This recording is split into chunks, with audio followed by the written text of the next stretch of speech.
Umalis ka dyan. Taba ako, okay na, tinatakot na ako. Hi guys. Ikaw na yung mag-search. Ang pangit yung search ko pala. GPT. Pwede bang Tagalog? Kain na ako, bahala kayo sa buhay. Parang ano to? Parang isda? Let me try. Ay, ito na kain ko na. Hindi dapat pala. Dapat pala tinanong natin kung ano yun. Sorry guys, social climber pero ano pa din talaga. Mga taga-Cali. Pork. Okay lang pala ng carbonara. Ang sarap. Okay lang ito. Masarap yung white sauce. 8 out of 10. 10 out of 10 lang po.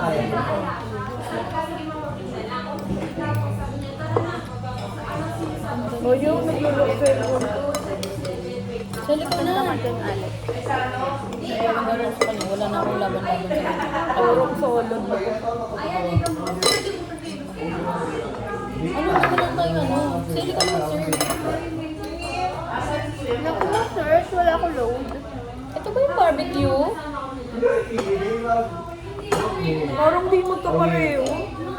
Hindi nga, same. Salted egg sa akin. Ayaw mo ba? Try mo to. Kala ko hindi. Kaya siyang fine dining restaurant.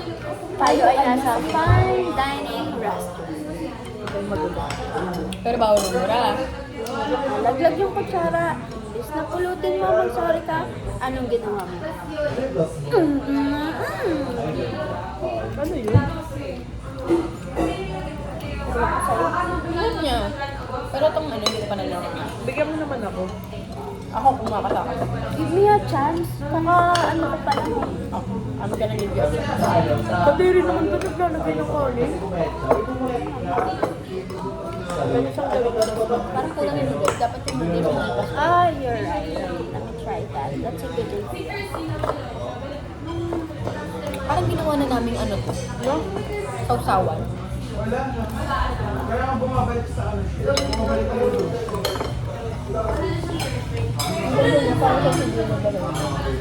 Hindi ko makita yung mukha. Ayaw gumana. Kaya ko na kasi. Sayang yung time ng ano.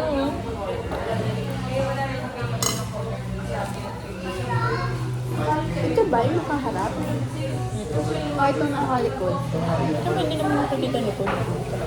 Parang hindi ka nag-iisip na ito. Ang sabi ko, hindi ko nakita yung mukha. Parang hindi mo siya nagtitip ng gano'n. Ang mahal mo yun. Ay, mas masarap to. Diba?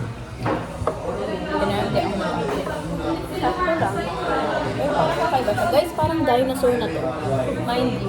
Pero, it's not very parang fine dining yung lasa. More on ano lang siya. Parang, okay tayo. Wag karinderya. If you wanna try, this is Jedi's sa may Tondo. Jedi. Jedi's.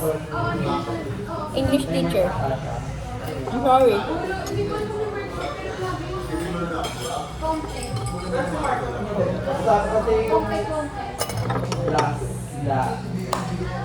Lahat ng food, even drinks, average. Okay lang. Hindi sobrang... May ganun na ba tayong kakainin? Yung sobrang... Sarap na pagkain. Ano pa? Turkey. May masyado. Ayun tayong tatlo ha, wala pa. Yung tekis guys, masarap naman siya.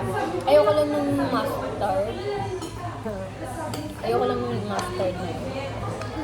Pero ito, itong sauce na ito, sarap na ito. Must try.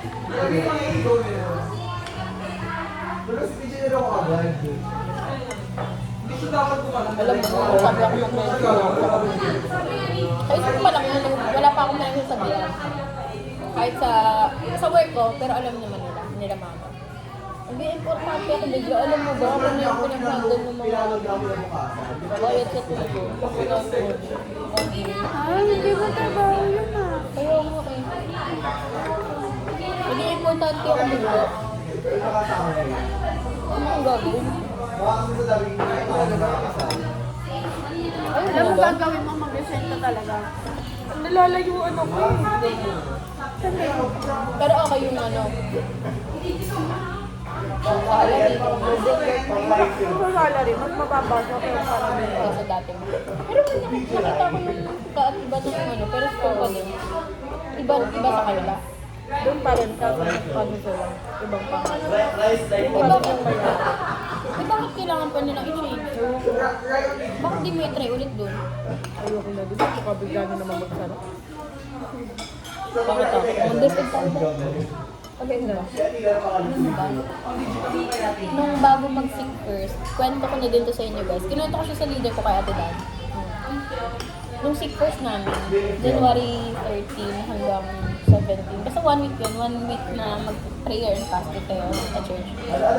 So, bago kasi nun, umuwi ako ng Bicol, nag-aasma ako. Hindi ko na kaya. Parang hindi na kaya ng sikmura ko na bumalik sa kanila. Like, magtrabaho ulit doon. Na parang hindi ka ano yun, parang hindi ka nag-rest. Kasi nung reason kung bakit ako nasa common, calling yun, na mag-share ka ng gospel, mag-build ka ng life. Yun talaga yung bukat na ako nandun. Alam mo ba? Yung time na nag-share ako, parang in-ignore ko siya na hindi, ano lang to, parang sa una lang kasi, di ba pag sinare ka naman, di ka naman automatic naman nasa-save agad. Full name, birthday ni natin. Bobo. Sorry, lutang na talaga ako. Tapos alam mo ba, yung last na resort ko na, sige magsisid ako, di ba sidin tawag sa atin mo? Nag-share ako ng testimony kung paano ako nagkaroon ng lisensya. Kasi teachers so dalawa lang kami doon, lisensyado doon. So parang, baka makaka-inspire ka. At yung ginawa ni Lord, yung prayer ko to, sinagot, di ba, pag nagpipray pa lang natin yung board exam, paano tayo makakapag-review center, wala tayong 10K, lahat yun by grace. Alam mo ba, after yung sinasabi ko na yung reason kung ba't ako nandun, because narinig ko kay Lord, sinabi na Lord ko, may favor, may ano si Lord. Alam mo ba, after nung time na yun, ganito yun ako, yung Rio, tas yung Joanne. Yung Joanne kasi Christian talaga ka, pero nawala siya ng Lord. Nagkinagwento ko ulit, so parang, ganun pala yung ginawa ni Lord. Eh, ganun yung time na yun, di ba na-stroke ang tapos. So parang, ang daming nangyari, pero nandito pa din ako. And so, parang yung point ko, it was not because mas malakas ako, strong ako, pero back kasi ako ng heaven. Parang ganun yung point ko. Alam mo ba, after nung time na yun, pauwi na kami as in, Christmas party to, last day namin sa common. Last year. Oo, dun December. So, parang yun, minamak nila yung sinabi ko. Kunwari, ikaw, yung Rio, nung nasa gitna ako, na parang sabi niya, kinikilabutan ng grabe si Lord. Sobrang, parang favorite ka ni Lord. Parang ganun yung mga sinasabi. Saan ka sa common? Oo, nung Christmas party namin. Tapos nung pauwi na kami, parang eto siya, tapos andun lang, siya lumapit siya doon. Pinagkwento niya, sinasabi ko nga tumitindig yung balag. Pero nilalamig ako, natatawa nga ako kasi sinabi ko ni Lord. Ganun yung pagkakwento niya na parang mockery siya, na parang nagtawanan silang lahat. Tapos ako nakatayo lang ako doon, tapos nakatingin ako sa kanila. Para alam nila na, hey, narinig ko. Pero hindi ako magre-react na parang ako hindi nag-aral. Ganun lang sa kanila. Pero nung pauwi na umiyak ako, hindi ko na kaya, parang, di ba sabi mo Lord, nandito ako for a reason. Parang nawalan na ako ng reason para mag-stay. Kasi nga rejected na yung feeling ko nun. Kasi, di ba si Jesus yung nag-share siya ng gospel sa isang place, tapos hindi siya tinanggap. Umalis na siya, never na siyang bumalik. Sabi ko, Lord, pwede bang huwag na akong bumalik? Okay naman na, di ba? 1 year naman na, okay na yun. Pero walang ano si Lord na, sige, okay, alis ka na. Nung nag-sick first kami ng January na, sinisik ko na yun. Ayoko na umuwi, nandun yung family ko sa Bicol eh. May offer sa akin ng ate ko noon, yung pinsan ko doon. Magturo ka dito sa college, ganito, offeran ka namin ng scholarship, free scholarship, may allowance ka. Kahit sa school mo gusto mag-aral. Pwede ko i-grab. Magtuturo ako, may masters pa ako. Bakit mo hindi? Nandun yung family ko, supported ako ng mga tito-tita ko. Parang, pwede yun, di ba? Pwede naman eh. Pero, wala akong word na, sige, go. Or, stay ka na doon. Pero, ang word sa akin, diyan ka lang muna. I'm building something for you. Parang gano'n. Nagisik ako noon, biglang nagka-desire ako dahil mag-DepEd. Kasi sabi ko, ayoko talaga mag-DepEd. Nag-practice teaching na ako sa DepEd. Parang nakita ko na yung kalakaran na ayoko, nakakapagod parang everyday. Mag-grow ka nga career-wise, pero yung physical body mo na kahit 6 to 12 a.m. lang yung klase, parang hindi doon natatapos yung trabaho. Parang Lord, di ko kaya yung ganun. Araw-araw kailangan mo i-prepare yung lesson. Araw-araw kailangan mo, alam mo yun, may ready yung utak mo kasi pag nagtanong sila, baka ma-feel mo na, hello, bubuga ako. Hello, I feel like hindi ako para dito. Parang ganun. Parang ayun yung nilulok forward ko na mga reason ba't ayaw ko mag-depend. Plus, yung mga yung mga biglaang report.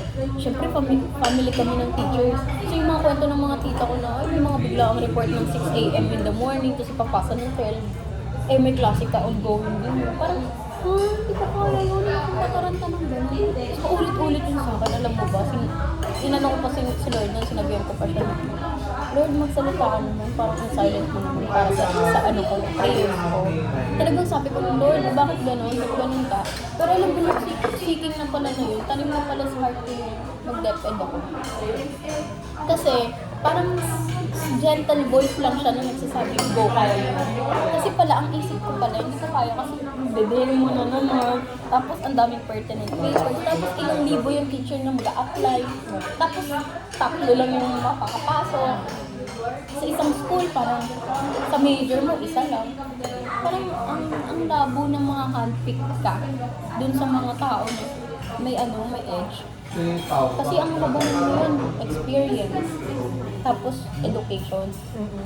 Kailangan madami kang papel na hawak. Pero wala naman akong training. Sobrang sobrang stagnant ko sa common. To the point na nasanay na lang ako. Na every day yun yung ginagawa ko, every week. Parang, alam mo ba, dapat may seminar sa teacher ka eh. Dapat nag-grow ka. Wala, di kami pinapadala sa mga ganun. So parang ako, naglulong ako sa ganung growth na hindi lang ako ganito, ay meron pa akong something na mailalabas na maipipiga pa sa Diyos ko, parang gano'n. Tapos ang sabi ko, nung nagkaroon ako ng heart ng mag-depend, ayun talaga yung ayoko talaga na gawin. Kasi nga, ayoko talagang harapin siya kasi nga, ang hirap magpaalam sa boss namin. Kasi kailangan mo ipaalam, mag-a-apply ako. Bago ka pa mag-apply, dapat ipaalam mo sa kanya. Okay. Bigla niya ako sinabihan nun kasi yung tita ko, ganun yung ginawa. Na parang nag-a-apply na sa common, nag-a-apply na sa DepEd. Saka na nagsabi. Hindi naman din talaga yung point, diba? Ikaw, magsasabi ka ba sa boss niya na, nag-a-apply ako Parang, bakit? Ano sasabihin, diba? Parang ganun. Sabi kong mag-masters ako this year. Sabi, magpaalam ka muna. Kaya ako pinayagan. Alam mo, diba? Parang, bakit ganun? Parang ako nakukulong. So yun yung point ko na parang, gusto ko muna mag-try sa inyo. Kasi alam mo ba nung nakaraan, umiyak ako nun. Sabi ko, Lord, I pray na magsalita ka na talaga. Tell me, ano na yung gagawin ko talaga. Feeling ko ako, parang niremind ako ni Lord ng story ni Jonah. Na para akong tumatakbo. Kasi nga ayoko talaga, alam mo ba, nung sinabi ko, pag nag-resign ako dito sa Common, magpupunta ako ng Bicol, doon na lang ako titira, mag-apply ako doon sa so sinasabi ko, nag-chat si Andy. Nung time na yun, nag-chat si Andy. Kaya wala na daw bakante. Hindi naman ako nagtanong eh. Hindi rin ako nagsabi, sabihin mo kay Ate Kat, mag-apply ako. Hindi ko rin sinabi doon kay Ate Kat na may desire ako, or gusto ko, Sunday, oo. Hindi ko, bigla nang sabihin daw sa akin na wala na daw kasi may nakuha na daw. Sabi ko, okay, close door. Okay, hindi siya para sa akin, hindi ako para doon. Move on. Parang, ngayon, parang sinunod ko yung si Ate Dan, sabi ko, ano gagawin ko? Nalilito na ako. Pero sabi niya, huwag mo i-delay. Bakit na mag-apply sa DepEd? Parang wala akong master. Alam mo ba, nag-search ako ng master? Kung meron lang ng mga course natin. Pero private school. UDM din ba meron? Pero hindi siya yung major natin. Meron siyang leadership everybody. Pero hindi siya major natin na TLE talaga. So yun yung problem. Kailangan mo mag-private school. NTC na yung mura. Magkano? Kasi nga nung nag-master yung katrabaho. Bago siya bumabit, tinignan siyang kailangan niya mag-prepare ng 200. Kaya hindi niya natapos. Look. So, ibig sabihin, nagsayang lang siya ng pera. Ano ka ba? Mahal talaga mag-master. Kaya ang dami mong ano eh. Oo. Kaya ang daming nagma-masters na 5 years nakatapos. Kaya ako talaga pala. Yung tito ko nga ngayon nagma-master na. Kaya 27K siya, ma'am. Alam mo ba, dumating pa ako sa point na, hindi, mag-admin na lang ako, Lord. Ayoko ng DepEd, mag-admin na lang ako sa mga government. Alam mo ba, search ako ng mga government, sobrang tempted ko, alam mo, pagka-search ko ng mga opening, ang daming opening ng admin. Sino? Sahod ng Oo. Hindi ko naman sinasabi yung admin, lang, basic lang Pero mas madali sa work ng teacher, di ba? Kasi yung sahod. Yung qualification pa natin, board passer, yung mga qualification na nila, CSU, second level.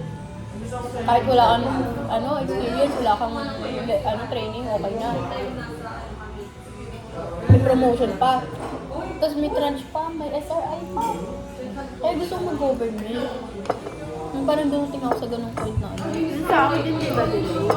Hindi, yung tita ko, ang dami kong tita na nagtatrabaho sa government. Sinasabi lang siguro ng mga teacher natin sa UDM ng delegate. Baka sa kanila. lang. Pero sa mga tita ko talaga, hindi naman. Kasi may friend din si Ian na nag-work sa city. Bili lang talaga sa Baka City Hall. Pero pag government talaga, yung as in part ka ng sangay ng gobyerno talaga, like mga uniform personnel, katulad ng kuya mo, Coast Guard, Kaya pala nagtanong. wala, again. Sino Kaya pala nagtanong, wala si Kuya. Pero ano gusto niyo gawin? Bono ko dyan. Pero gusto ko rin naman siya pumasok sa ganun kasi baka yun na yung gusto niya, di ba? Kasi Marty yun eh, ayaw yung mga itin nag-ano siya ng Navy, yung pinsan kasi namin, may jowa na Navy. Bawal pa na siya din yun, bawal isa. Sa Navy, bawal mo ito. Alam ko talaga sa Coast Guard yan. Sinabihan kasi nun si Kuya ni Romano na hindi na makakapasok sa Romano. Ang tato ni Romano dito. Ano naman? Pag mag-uniform, okay naman, okay naman. Dapat pumasok ka doon na bago ka doon magpatato. Ganun.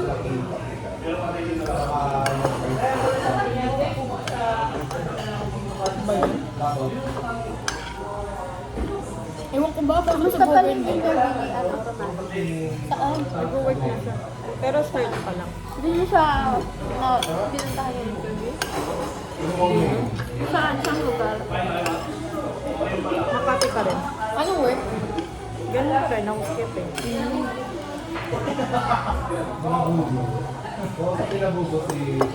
Imagine mo dahil ang bonus namin 1K lang. Bonus 1K. Kaya parang sobrang lunod. Hindi na ako aabot. Hindi ko natatakot. Sobrang lungkot ko talaga. Nung Pero narinig. 13th month eh. Buo naman siya, 13 months. Pero sobrang lungkot ko talaga. Di ba, excited ako, may bonus ka eh. Pagbigay nung nung ang pao. Parang nipis.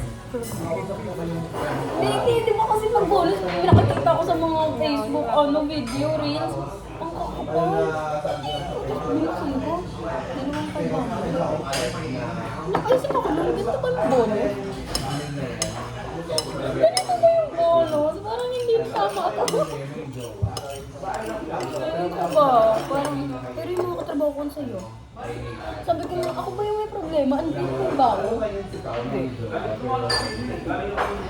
Kaso, naisip ko kasi ang dami. Yung mga kawork mo kasi parang condition na sila doon lang sila. Oo, yun nga. Alam mo, 5 years na sila doon. Wala silang annual increase. Parang yun na yung pinaka-comfort zone nila na feeling nila. Anong tawag doon? May stability doon sa trabaho nila. Unang reason, close sila sa boss. Hindi nila daw maigan. Saka Kasi pare-pareha mabait silang, daw. saka isa pa, pare-pareha silang toxic. Ganun naman yan eh. Hindi ko na nga alam yung gagawin. Hindi ko na alam kung anong... Ngayon, mga ano na lang ako. ini-enjoy ko na lang lahat ng moment, kunwari. Kasi inisip ko, hindi naman ako forever dito eh. Pero may close ka doon talaga. Wala. Wala, no? Di ba dati sabi mo? Mga unang ano, wala na talaga. Close kami, pero hindi ganun talaga ka-close na suko. Utot yan. Dako utot, susubo lang ako. Nakakahirap kayang kumain pag may braces. Ang daming tinga. Nakakainis. Parang kasalanan namin. Alam mo kaya ang prayer ko natin, yung prayer list ko. Sana sa susunod kong work, may ano na ako, work best na ako. Tapos healthy ng environment.